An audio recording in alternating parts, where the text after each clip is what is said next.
So, being a parent in the digital age is super overwhelming.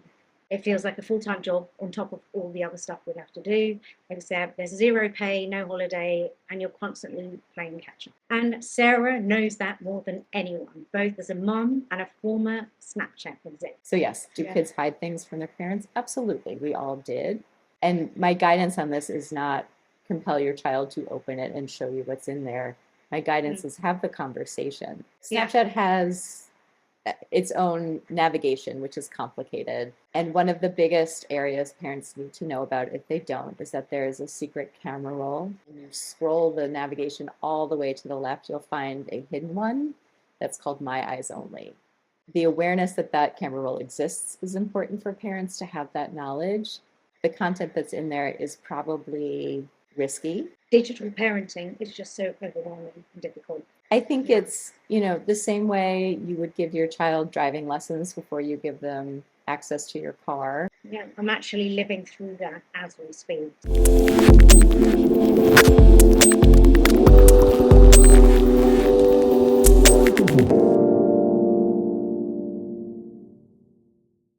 Sarah, how are you doing? I'm well, and I'm really happy to be here, Lena. I'm thankful that you were able to give me time to do this. I've been following your work on digital mum media, which is digital mumming on Instagram, and it has been super helpful for me, particularly Snapchat, given you have knowledge that most of us wouldn't, and also given that I find it the most difficult to navigate. So I joined it only because I gave my son access to it. For that single reason alone, it really hooked me into your content. And then discovering your history and where you were coming from with developing your business, I think it's just a great conversation to have. So thank you. Thank you. And you're not alone. Snapchat is definitely the most complicated of the apps. It is, to figure right? out. It It's is. not you. Yeah, because I do, like I've done TikTok.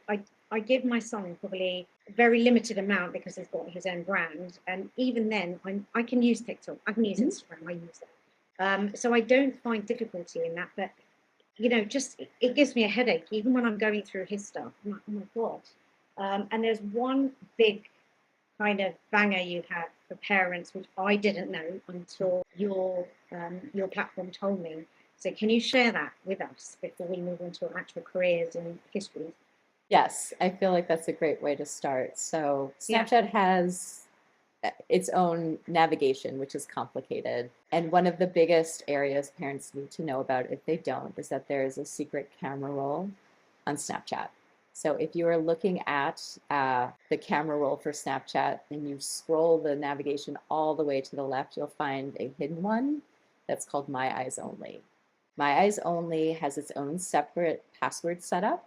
So you can store whatever you want in there from a photographic standpoint, and no one else can see it.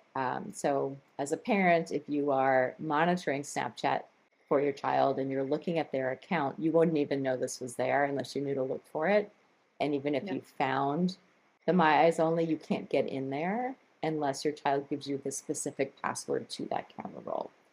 I will say, if kids are sending, receiving, or storing photos or videos that they don't want parents to see, that is highly likely the place that they are. And if you find that your child has activated it, it's at least worth a conversation on what's in there. So one teen did tell me, we were on a holiday with a group of friends and their teenagers, and only because of you, I asked him a question about his vault. And he came back at me with a really well, I couldn't blame him to ask me. He said, didn't you ever hide anything when you were a teen from your parents? And I said, actually, yeah, I did hide a lot. And he said, it's actually no different to that. I thought, okay, fine. I think with certain teens and certain children, that might be the case. But also to go to the effort of hiding it when it's already quite a difficult system to use, I thought, well, maybe it's intentional, but what have you found generally when kids are using that vault? Is it always so, dangerous and insidious, or are they just hiding things that a regular teen probably would? It's hard to say. I think every kid is different, but I think because we are talking about the digital world and the issues that teens face with cyberbullying, with sextortion, with and not just with predators, but with other teens, taking advantage, and the high likelihood that kids are sending nudes to each other, which is a real thing. The content that's in there is probably risky. Whether it ever leaves that camera roll or not is a different story. Yeah. But that is likely the place that you will store content that you might use to harm somebody later. And I'm not saying every kid does that at all, but those are behaviors that have been known to happen. Kids will hang on to photos that have been sent to them or that they've found or been disseminated in nefarious ways as ways to potentially blackmail other kids. Or they're just sending and receiving nudes, which maybe you're okay with as a parent, maybe you're not. That's every family is different. But that is likely the type of content that a child is hiding when we're talking about digital imagery and a secret camera roll. So yes, do kids hide things from their parents? Absolutely, we all did. And my guidance on this is not compel your child to open it and show you what's in there. My guidance is have the conversation. Why do you have a secret camera roll? What sort of things are in there? And you start there and you see every child is different.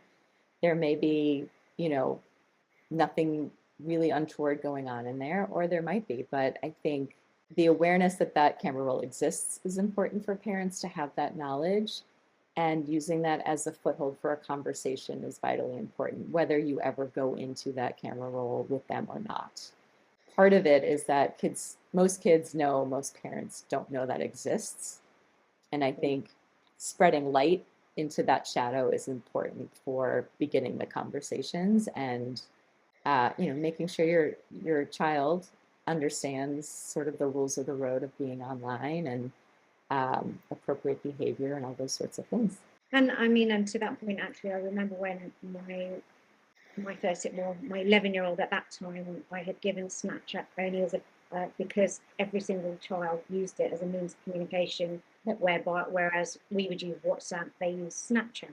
Mm-hmm. And what I saw on the group chats were 11-year-olds, some images have come into the group chats, pornographic and deep fakes even at that time. And we had the conversation about what would you do if you see them? And he said, well, I'll tell you sometimes, and other times I just ignore it.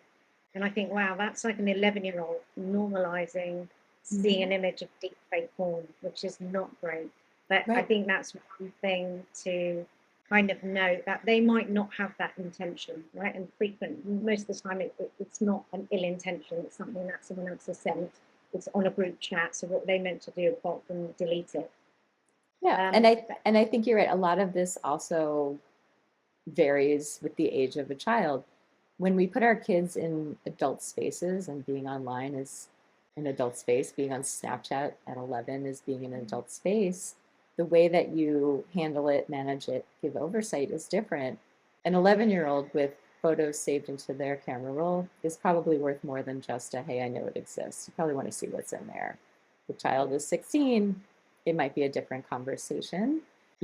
We also need to recognize that we're putting our kids in spaces that they're often not ready for when we give permission for, chats on Snapchat or otherwise. And so you have to be careful because they're going to see things they're not ready for. And I think that's the key, right? Bringing awareness, because digital parenting is just so overwhelming and difficult. So overwhelming. I think if you at least know the basics to look out for, you don't have to go and look at every single thing and then count. That's not what. No one has time for that either. Yeah. If you at least know key issues to look for, then it gives you makes you feel a little bit empowered to. I think that's right. I think it's, the same way you would give your child driving lessons before you give them access to your car. Yeah. You need to really, as an adult, understand the vehicle device app that you're offering and make sure that your child understands how to use it appropriately. And then the goal is to turn them into functioning adults, right? The goal is to release them into society when they're ready.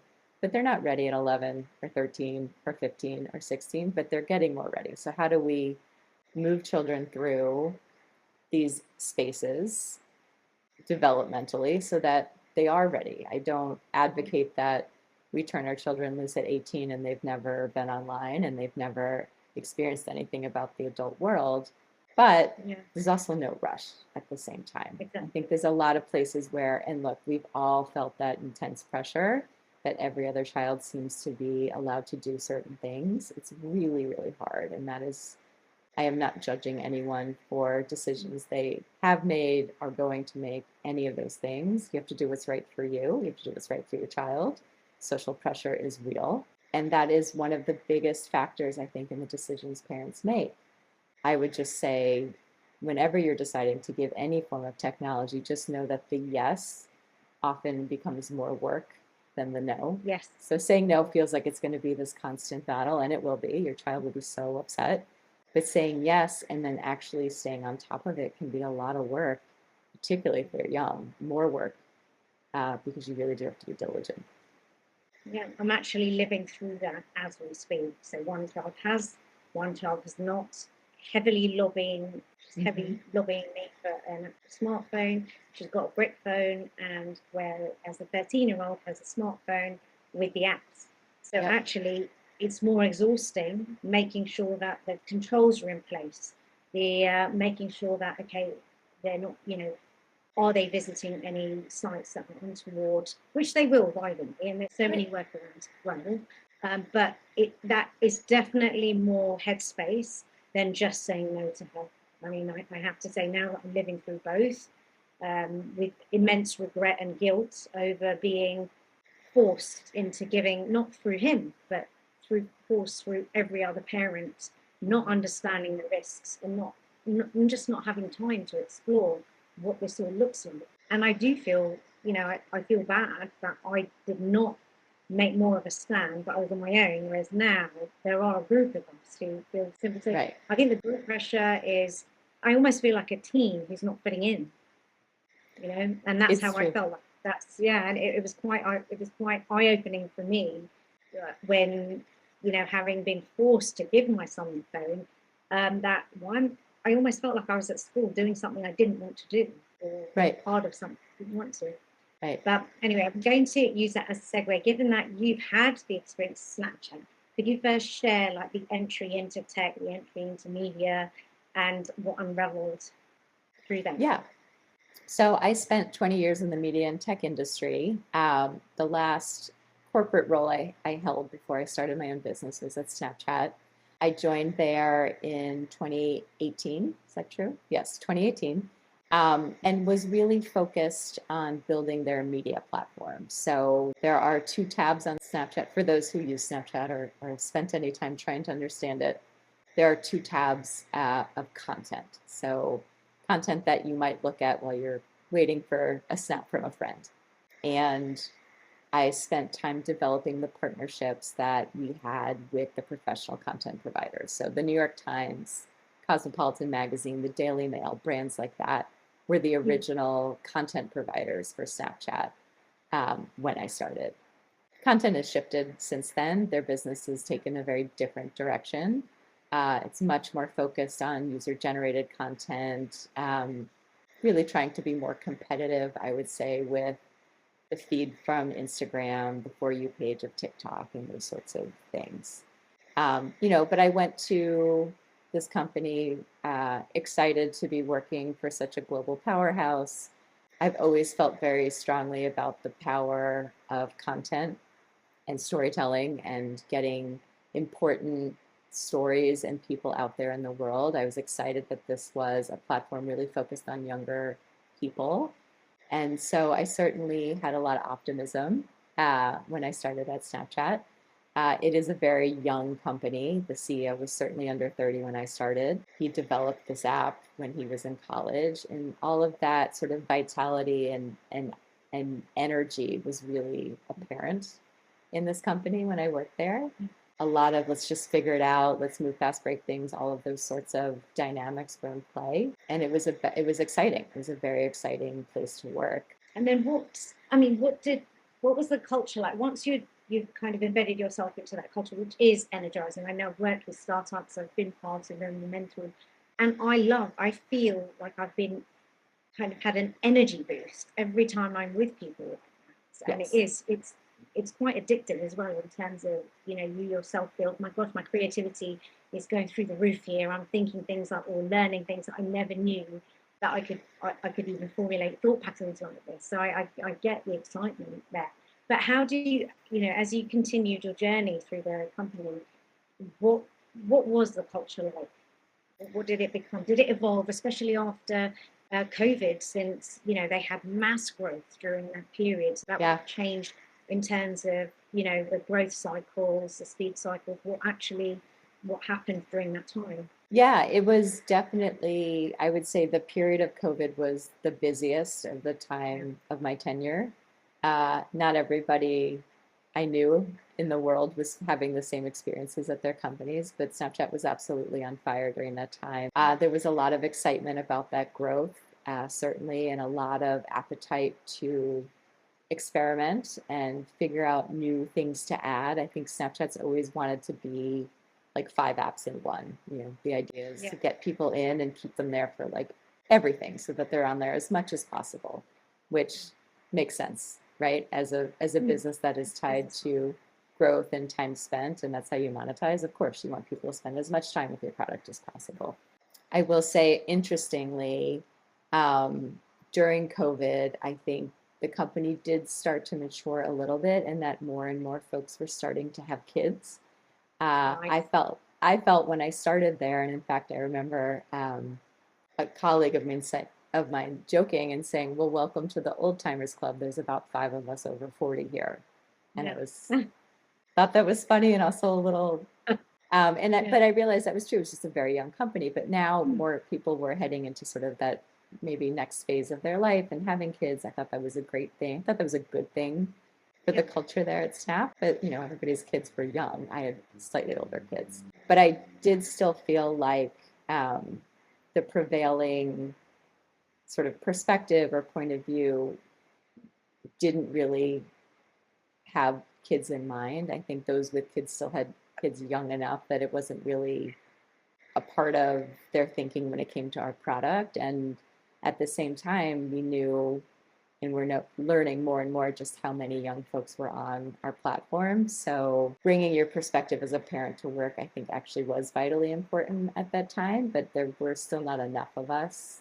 bringing that perspective to the forefront. When it comes to sort of corporate executive team and leadership, how were you treated? And you had started, you already had your kids by the time you started. I did. And they were toddlers at the time?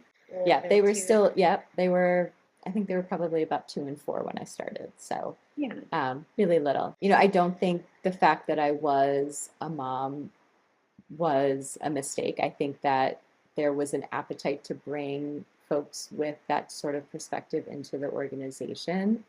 There certainly were times when I felt I was advocating for things that I needed as a parent that I knew would benefit everybody else who was about to have kids or had kids younger than mine. And there was an openness to try to reframe the workday, those sorts of things, realizing that people were more and more employees were having, obligations outside of the workday, outside of working, that needed to be accommodated. But I definitely felt like one of the first vocal people to say, listen, I have to relieve my childcare worker at this time, so I have to be on a certain train.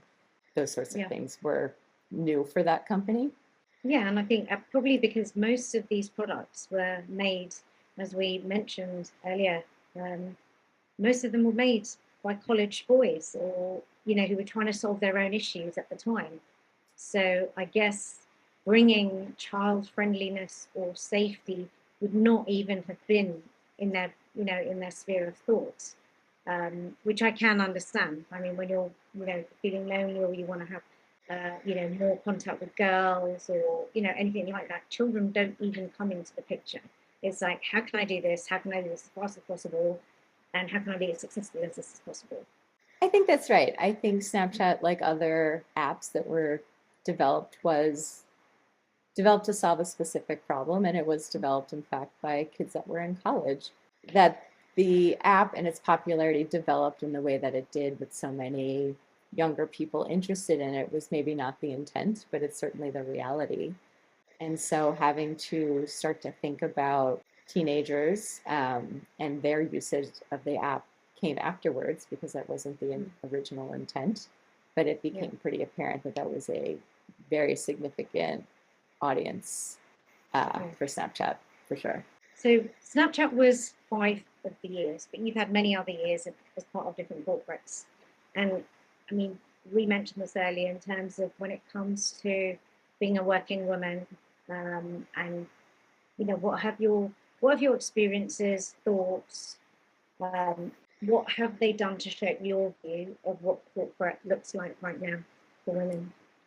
Yeah, I mean, as I look back on my career, I certainly feel like my gender played a role in the trajectory of my career.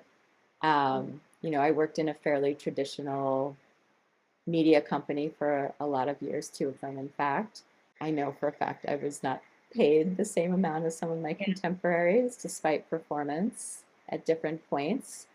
I did feel when I got to Snapchat that I was coming into my own. I was very proud of the way I negotiated and advocated for myself before I started. And I know that it was probably the first time in my career where I felt like I was being paid for my worth, which felt great. Unfortunately, as I continued to work there, I didn't always feel like things were equitable. I would say it was tough to be a woman there. There weren't a lot of us. There weren't a lot of us in leadership roles. And, I think about this a lot. This is probably as much to do with my personality as my gender, but I'm not a loud voice. And I really struggled there to get my voice heard. I felt like I got talked over quite a bit, or the thing I said didn't get answered, and then someone would say the same exact thing right after me, and everyone would say, "Oh, yes, yes, yes," that sort of thing. So I did struggle there. I was also not in the main HQ. I was based in New York, and that's a LA-based company. Being virtual is hard. With young kids, I couldn't travel to be in the headquarters as much as probably, I'm not going to say I should have, because that's not really the right way to say it, but as much as perhaps I was expected to be. And I think a lot of those things, which are tied to motherhood, which are tied to responsibilities I had outside of the home, and are tied to, the makeup of my personality, were hard. It had nothing to do with my value, my talent, my experience, and all of those things, but they were certainly factors that made working and being an executive more challenging, I think, than some of my contemporaries. And those have been rough lessons. Those have been really frustrating lessons along the way. That it wasn't just work hard and do right, it'll all come out in the wash, it'll all work out for you. Hasn't always been my experience. I think it's not even with a voice that's not loud enough. I just think that's a general. I definitely experienced that. I mean, I only worked with men for almost 20 years, and I actually had to become almost like a pseudo self of myself, because I would not have survived. I became a really angry, aggressive person because I was surrounded by angry alpha males the whole time. Right. And whereas when they behaved like that times 10 and they were applauded for it, I was called things like, "Oh, you're such a bulldog, you're such a bitch. Like, why do you need to be such a bitch?" Like, oh my goodness, I'm literally 10 steps below you in terms of aggressiveness, and you're criticizing me as opposed to looking at the rest of you, who I have to exist within this. And you're following you're following a playbook that they laid out for you, but when you do it, it's different. Exactly. And I think that's always the case. I think that's so heavily ingrained in society, like generationally, thousands of years. It's a very difficult. I mean, there's so many male allies, so I don't want to negate the power that they provide and the support, but there's still, the majority I have, in my experience, have definitely been no, like, sit down, get back in your box. I mean, that's what I literally was told. Like, that's a nice way of putting it. Whereas they were doing so much worse. So I think that's just how it is. I feel like, unless you're in a firm, and I've worked with firms now with my own business, where I still see it's just less obvious, but it's definitely there, and it's always having to fight for the exact same pay packet, which is insane, and also yourself more. And women by nature, you either become super aggressive in that environment, or you kind of learn to fit in. I think that's yeah. And I don't think we can win. I mean, you mentioned when we spoke before that you can't actually win in the patriarchy. I don't feel think this you is a really can. great point. Yeah, I let's don't think you can. expand. And I think you and I perhaps represent two different approaches to it with Yeah. similar results, which were not Yes. winning the patriarchy. No, absolutely not. I didn't lean into my aggressive side. I leaned into, the way that I prefer to do business, the way I'm most effective, which is to socialize ideas, which is to not be the loudest voice in the room, but to make sure people are bought in and to understand the energy in the room and adjust to it and all of those things. But that didn't necessarily serve, because I was told I was being too quiet. I was told I was not being assertive enough. Yeah. I was told I was being too nice. Those are interesting lessons when those are sort of the core of your value. I was brought in to soften some of the edges. I was brought in because there was a lot of dysfunction in certain pockets of the organization where folks they were butting heads so much they couldn't move past it. And Yeah. so to be given feedback that the values that you were hired for are actually a liability is hard. That would be super tough, especially given that that's your natural personality, and that was literally the purpose of you being there. And by the way, effective. Yeah. Exactly. This approach that I have to negotiating, the approach that I have to managing people is very effective. And it was, absolutely part of the package I presented before being considered for the role. So this was not a secret or some, nefarious or true colors that people didn't see. This is how I do business. So basically, we're stuffed both ways. Both labels serve the same function. It keeps us small. I think so. And I think it's not to say that women don't have great success in industries, but I do think we find ourselves having to make decisions about how we want to present. And I don't think women are the only group or constituency that have to do this, but there's a lot of measuring the room. There's a lot of understanding the dynamics of the people that you are in business with and shaping your approach based on that I don't think the patriarchy really has to think about as much. Yeah, and it was never set up for us. No, I don't think so. The system was never set up, or designed, not set up. I'd say it wasn't designed for us in mind, almost. I don't think so. Yeah, I do agree, because I think if something's not designed for you, it's never going to fit. Right? Yes, right. It's a flaw in the system. Yeah. Right. Systems are set up to create the outcomes that they create. So if this is the outcome, then there's something going on with that system. And they're doing it the only way they know how, right. Which is also to limit costs. When you think of any industry, fast fashion, like oil, gas, any industry, every single industry does the same. Every single industry, will do the bare minimum of spending. They will want to cost cut as much as possible. Even when you look higher up at private equity, when they purchase, care homes, for instance, you see the quality of the care home goes down because they cut costs, and they cut costs. They're so far removed from the actual purchase, from the actual ground, that they don't themselves really realize the implication. And that's not a defense at all. It's something, that costs them very little, and they could probably do a nice PR puff piece on it. But essentially, that's what they're doing. But I did want to also mention the App Store, which is almost like self-governed. Like, who decides if an app is 4+, 16+, 12+? I think that's a bigger conversation, given that's where the kids download all the apps. And there's actually no regulation on it. When I go to some of that, so I've got Custodio, I love them, I'm a massive fan of the parental controls. It's designed by parents. And when I actually look at all of the games my daughter looks at, some have 4+, and some have exactly that, like 13 and 16, and they're doing lipstick design.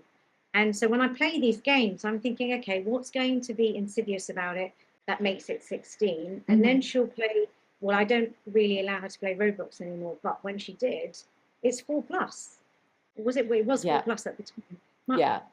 Wow. And this is like rife with predators. Who decides this? Can we not do something like to force some regulation on that? Because I feel there would be more, like a bit more pressure if it was on the App Store to actually then have, have professional oversight, which it just can't be professional oversight right now, because when I go through it, and I do a lot just to see what things have changed, like none of it makes sense. It's just like, oh, let me just pick a number. Oh, it's through the thin air. How does it get through? So my understanding, and I've not worked specifically on teams during the submission process, but my understanding is that when you go to submit your app to the stores, you recommend what age you think you should be. So that's the starting point. So Snapchat or Roblox or whoever is going to say, I think that my app should be for 4 plus, or my app should be for 12 plus, or whatever it is. The App Store will evaluate the app. Sometimes they will push back. But I think it's hard to catch everything. I don't know what the criteria are that they use to fully evaluate. I do know for something like Roblox, and this may be the case of why, because there is a version of Roblox that is meant to be for any age, that is the age that they submitted. The problem is, for Roblox anyway, it's one of these apps where there's age gates, and I really don't like age gates because I don't think they work particularly well. I think they're really hard to manage. So there is a version of Roblox that in theory is appropriate for kids 4 plus, but there's also in the same app the version that is not. And it is then on you as the parent to know that, and know that you have to set it up in a very specific way to make it appropriate for 4 plus. And then even on top of that, especially recently with Roblox, we've seen all of these ways that that hasn't really truly been the case, that really nefarious content and predators have slipped through. And for Roblox in particular, that is really scary. Roblox is a marketplace of games. So every single game in there was not created by Roblox. They were created by other people who are trying to get, so then it's the same thing all over again. Those designers of games want their game to be seen by as many people as possible. So they're going to be motivated to say, hey, you should make me 4 plus. And because they don't work for Roblox, they're not necessarily motivated in the same way, however, perhaps to be totally up and up. So they will hide things in games that are sneaky and nefarious. And those are sometimes in the games that are meant for really young people. But all that to say, the App Store is the honor system. So even if it's 4 plus or 12 plus or whatever it is, your child, if they have full access to their App Store, can download it anyway. There's nothing to stop them unless you have set up that set of parental controls on the device, which is a whole other level. It's just very, very complicated. So really, not designed for parents. No, it's on purpose. Probably not on purpose, but it wasn't amended to include us. All parental controls are a retrofit. None of the devices or the social media apps were designed for adults. So everything that's been done has been done after the fact, and many times feels like an afterthought. That's the App Store, that's the devices, that's the apps, it's all of it. So the same system that keeps women small also keeps children very vulnerable. Exposed. Maybe, Yeah. So I want to speak about our privilege, but not in the way that people might think. So you've been able to set up Digital One Media, and it's absolutely phenomenal. But it also means that in the beginning you wouldn't have had a steady income, right? You wouldn't have had an income. So you were essentially just like when I left banking. Again, you start from zero. And we were both able to create, and we're both doing very different things, but they intersect. And we both had a cushioning of what our previous positions had given us, like the financial cushioning, being able to spend time to create something that was really values-led and impact-driven. And I think that's never spoken about. Like, these things never just happen of, Right. thin air. Yeah, what's your thoughts on that? Yeah, I think it continues to make my my relationship with my former employees complicated. Yeah, And I've said this many times, I am very grateful for the time I had at Snapchat. I worked with incredibly intelligent and interesting people. We did some really amazing things. It was a very exciting place to work. I do feel like I was compensated fairly when I worked there. All of those things are true. And particularly the last point helps it be possible for me when it was time to leave corporate and really take a different step and pivot in my career. I was able to do that from a place with a little bit of a cushion that not everybody is so lucky to have. I think there is something about hitting the middle of your career, of being in your 40s and your 50s, especially with women, where the compulsion to be mission driven becomes more than a whisper and much more of a battle cry. I was feeling that. I was feeling a really sort of overwhelming drive and need to put good into the world, to draw on everything I'd learned, including what I learned at Snapchat, and put that out into the world in a way that was going to help others. And I wouldn't have been able to do that if I had worked in a different career or had a different career. So I am very grateful for that, and also very passionate about what I'm doing, which isn't maybe always so complimentary of the places I once worked. It's a bit of a strange spot to be in, but it's where I am. I feel very passionately, and as I know you do too, about the work that I do now. And it all stands on the shoulders of the career I had before this, for sure. Yeah. And I think that's often, when I hear many, sort of business leaders say, oh, you can fail fast, really, fail loads when you're young. And I actually, as a woman, fundamentally disagree with that, because I think now when we come to our, the middle ages, we need to worry a lot more about health, about more, things like menopause, perimenopause. Like, that's just one aspect. But just in terms of maybe becoming sandwich carers. You've got kids and they're also parents it, so I don't think that, and for that alone, I need to have some form of financial cushioning and also healthcare. Right? Health is expensive, and I think that that's sometimes the whole model of, I love entrepreneurship. I've loved my journey. I've just learned so much more than I ever could, but I never would have been able to be in the space of appreciating that had I not earned the money I did beforehand. That may not be the same. That is not the same for men. I think they don't have to grapple. Most of them, not all, obviously, but many of them don't have to grapple with the different seismic hormonal shifts or actual, the day-to-day of, like, the boring logistical stuff that we actually just take the lead on, just because we do, and whether we book or whether we don't, right, it's just done. I think that's true. I think we carry a different load. I also think from the time you're of childbearing age, whether you choose to have children or not, you are fighting against what is probably like an unconscious evaluation. Is this worker of mine going to go off and have children and actually be unavailable for parts of the year or parts of the time that they're employed here? As you get older, I think all of us, men and women included, start to bump up against a bit of that ageism. Whereas if you command a certain salary because of your experience, there may be somebody younger and cheaper coming up behind you. Exactly. And then I hear so much from parents that I talk to, especially recently, about, whether you left the workforce or not. When children were younger, more and more parents are grappling with that same question as their kids enter teenagehood, because it is so hard, because it is so complicated.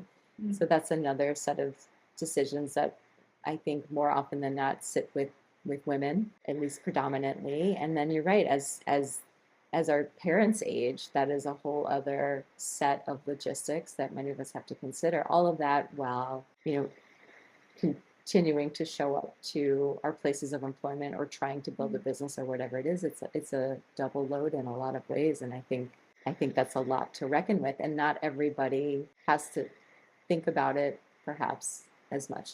Yeah. But I do believe that what you are doing, what others like us are doing, I think it's imperative. And I'm valuing the chance we're getting to do this, because if we don't build platforms that matter and that are kind of for humanity, we don't create an alternative or a counter narrative to some of the, the awful stuff that's going on, or the leadership that's going on around us right now. I don't even think it's about apprenticeship. I certainly feel, especially as I'm in the thick of it with the kids' ages as you are, it's more about, I almost feel like I'm part of a resistance. Yeah.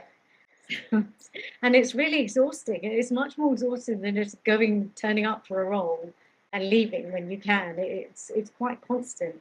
Have you found it to be, I mean, there are times when I certainly feel that, God, this is so heavy. Every day I put on something else, and some other women's right is being ripped away, or it feels like it's actually an episode of Handmaid's Tale. Right? And that's what I'm feeling like since January or before, just prior. I thought, wow, this is, we are getting to a dystopian land. So it's even more important that parents, teachers, and kids are given awareness in a way that's digestible, which is what we do. I think that's true. I think there's something to, at least for me, this season of my life, and feeling I have to do something that matters. And yeah, the stakes have never been higher. Perhaps it would have been easier to start a business when I was younger and didn't have kids because I had less riding on it, but I wouldn't have been ready for this fight at that time. I wouldn't have had the experience and the conviction I do now. It feels like it's time. I don't think I could do anything else but what I do right now. I feel so strongly about it. I feel the need for the information that you and I put out there is so critical, and we are some of the best people out there to do it. So we have to do this work. I feel that strongly. And it means I will work harder and get up each day to do that, even if it is more exhausting than I ever could have imagined. It's also invigorating and terrifying and all of the things. But I also feel like this is the moment to do it, and that I literally don't have a choice. I feel so. But I definitely think I would not have felt like this, and if I didn't have, or I wasn't experiencing parenthood. Yes. And I don't think I would be as vested, because I see the emotional kind of toil, or on my children. It's tangible for me daily, the challenges. And I think that's definitely what makes me more determined, thinking like this is actually, it can make or break. Like something here can make or break them. And we have the power to, we have the tools, and we have things to help with this. So, I believe we're all connected as a system. So if one breaks, another will, or there'll be some insidious plot within a group of good apples. So, so I do feel that we do have almost a moral duty to do it. And I don't want to feel like that, but I do. I know. It feels I know what you mean, but it's so personal, right? It is so real. It affects my children personally. It affects me personally. So it is personal for me too. And I think that I use that as fuel to, this has to work, right? This business has to succeed. Yes. This information has to get out there. I feel that so deeply in my bones. And I've loved my career. I've loved the jobs that I've chosen or that have chosen me, but this is different. This is a different level of commitment to wake up every day and feel like you are doing something that puts good into the world it's essential for me now, but it is an incredible feeling. And it's certainly a lot of what keeps me going every day, for sure. I'm definitely very grateful for your content, for sure. But on that note, actually, what platform, okay, going back to platforms, and this is very short, sharp kind of thing. What's in your head, what's the most dangerous platform for a young teen, for our age, or young teen, or tween, for our age kids? What would be the most dangerous platform? I would say that's probably a three-way tie. I would say Snapchat, Roblox, and Discord would be the trifecta that I'm the most scared about. for my own children and for kids of similar age. They have the least parental controls. They seem to have the most momentum, inertia, interest from young folks, and that together, and predators. So together, those make them very, very scary. And they're in different categories. So maybe those are just the top contenders in those 3 categories. But anywhere there is poor parental oversight and a lot of interest from young people, parents need to be really, really wary. On that note, some people might not be aware of Discord. I've used Discord. I use it for projects, and I've mentored teams on projects. But many of the groups are not moderated. So, say I'm an adult, I'm a responsible adult with, a group of teens. That will be me moderating. So I don't allow anything insidious to creep up into our group. But then most of the groups are not moderated by a responsible adult at all, or just an adult. It's more predators trying to get into those groups using associations or friend associations. So that's why Discord is mentioned. But you may not see it on your child's phone like you would. When I look at my son's phone, Discord's not with Instagram and TikTok. It's actually on the next scroll, because he doesn't use it as much anymore.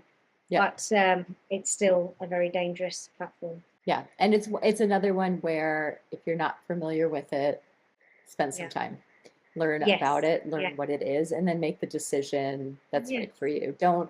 Don't say yes to that one until you know what it is. I wish I could rewind time and just never have had iPads. Prevention is so much easier than what we're doing now, or what I'm doing. I wish that I knew what was happening, knew what iPads were about. I wish I knew what applications did. I wish I knew how algorithms worked. I would never have actually given my children iPads. And, that's why movements like smartphone free movement, even though I'm in the middle of that, that's why it's so useful for kids with younger kids, because you actually do have power. You can say no from now. You won't have to deal with this crap until you're fully aware and you come from a place of knowledge, rather than just being what I was, which was just a parent who felt pressured, didn't really know how to say no. But not only that, when it came to iPads, I was one of those guilty parents that used the iPad to have a quiet lunch. And I did it a lot. As a working mum, I did it. And when I was building the startup, I was developing apps as well. I just didn't have time. And it really was. Now, hindsight's always, it's easy to say. But don't feel guilty about it, because we've all done it, is what I wanted to reflect. We meet you where you're at when it comes to your journey. I think that's right. With Sarah's content, it's really easy to understand. And I think it's really important you understand, as in to know that when you visit accounts like Sarah's, you will basically learn, and it feels quite easy. It doesn't feel like it's, oh my God, what a burden, I have to do all this stuff now. It's literally, okay, let me play around for it. Okay, now I understand a little bit. I'm not going to understand it all, and that's fine. So I think that's very important. What is your view? And I've spoken to quite a few psychologists, and I know you're familiar with Jonathan Haidt's work, but what do you think handing an 11-year-old child a smartphone will do to their brain, particularly not just from social media aspect, but I work a lot with AI now, and predominantly everything in AI. So I'm thinking more the LLM, like the generative AI, the ChatGPTs, the Claudes, the Geminis, etc. What's your view on that, on their brain? As a parent and a humanist almost, right? Yeah. As a parent, I think that over-reliance on technology, whether it's for entertainment or for learning, is something to be wary of. I think that when we rely on technology, either the gamification of learning or just the ability to look up answers too easily, it doesn't do great things to brains in terms of a young person's ability to struggle with a problem and find a solution, look for different points of view and consider them, or really work through a problem. I think that has to be done the hard way as much as possible when they're young. And I also just think, we all grew up with TV. We all grew up probably with too much TV, and that's how you zone out, and is what it is. But I think that having it in your pocket, so easily accessible to fill any microscopic amount of time where you might be bored also doesn't do great things to brains. Yeah. I think being bored is good. I think Yeah. having to go have a think about something is healthy. It's how oftentimes new ideas come out, and how you stretch and how you learn. And if you're not giving young brains an opportunity to do that, I think you're doing a real disservice. And then, again, with the smartphone, every single app that scrolls in any kind of way is, I think, reducing all of our attention spans. I feel this as an adult who's not been diagnosed with anything, but often feels now like I have ADHD. Yes. And Yeah. that is no knock to anyone who has actually been diagnosed. I don't mean to insult anyone or assume I have something I don't. I'm not saying that. I just know that from an attention standpoint, my attention is poorer than it used to be. Yeah. And I think a lot of it has to do with how much time I spend on scrolling screens. I am also the social media expert that will fully admit that I have a social media problem.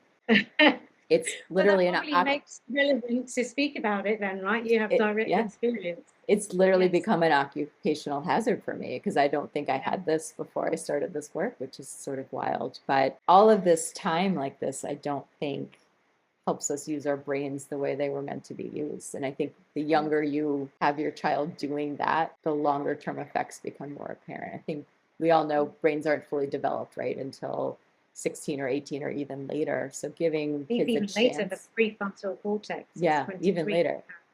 Yeah. So giving your kids the biggest, like you want to give your kids as much time to develop away from technology, I think, as you can, as is possible. The better off that they'll be. Okay, so on that note, and to close off, bigger picture. Given that Australia has managed to lead and ban social media for kids under 16, should we be doing that? Like, what's your view on that? Yeah, I do. I think it's an adult product. It is exposure to other adults. It is exposure to really mature content. And there's no need for it. These apps are entertainment. These apps are not essential to life. And they're really, really mature spaces that we keep trying to pretend are not. But the truth is they are. And I'm not seeing reasons that they need to be in the hands of people younger than 16 from a health and a wellness standpoint. I'm not. So given they managed to, why can't we? Because that would save the stress I have every single day. It would. It really would free up my headspace, and I wouldn't be so disaster driven. But what do you think? If one entire country can, why can't we do it? How did they manage to do it, given that it's going to be a hit on the bottom line, right, for all of these companies? Or do you think they kind of offered it as a sort of, lost leader, given in terms of population, it's nothing compared to the US? What's your view on that? It's a good insight. And I need to spend more time really digging into the letter of the policy that passed in Australia. It is very hard to create a new version of an app for a single region, particularly if it's not the largest one. So I'm curious how enforcement of this really happens, given the fact that there is no actual age verification in the app stores or on any of these apps. But I think I think they're setting a precedent. I think other countries are looking and listening, and I think that the companies are obviously aware and having to consider, but I don't know. I don't know how enforceable it really is, to be honest. Okay. And, look, I can't speak for the politics in the UK as well as I can for the US. Not that I'm a political expert here either, but big tech is a big player in US politics. The US has had a hard time getting any kind of meaningful child safety legislation passed. There's been talk of it for years. We've come close. We've finally had a lot of improvements in school cell phone bans this year, but it's been hard fought, and there's a lot of interest in legislation, but there seems to be an awful lot of pushback because nothing seems to get passed here. I think I it's a think it's pretty the lobbyist, significant lobby. lobbyist cash, right? The lobbyist money. It's a significant lobby. Yeah. That has been true, at least in the US, regardless of who's in office. Yes, yeah, very true, very true. And on that note, I think we should close. It's been a brilliant conversation. Yeah. Thank you so much. I'm always learning from you, very much, even when I'm not speaking to you. So I very much appreciate the time and the treasures that you are actually giving to parents. So for those of you listening, please go to Digital Mum Media, and it's actually called Digital Mumming, right, on Instagram. Yes, Instagram. I'm digital momming on Instagram, and I'm also Thoughts from a Digital Mom on Substack. So I write a newsletter every other week on Substack. You can also find me occasionally on TikTok as well, but yeah, that's a whole other story. That's another conversation for another day. Mm-hmm. Yeah. Oh, brilliant. Thank you.